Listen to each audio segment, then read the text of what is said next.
BP101, gabay para sa malusog na puso. Alam mo ba kung sino ang may mas mataas na tsansa na magkaroon ng alta presyon?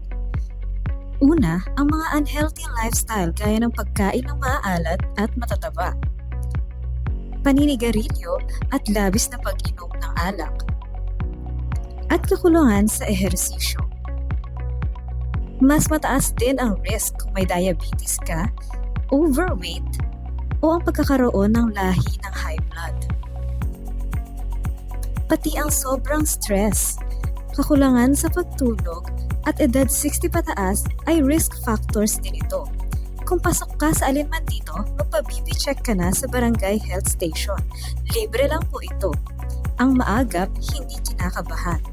Para sa karagdagang impormasyon, bisitahin ang Pagsanhan RHU Facebook page. Bantay Presyon, Buhay Proteksyon.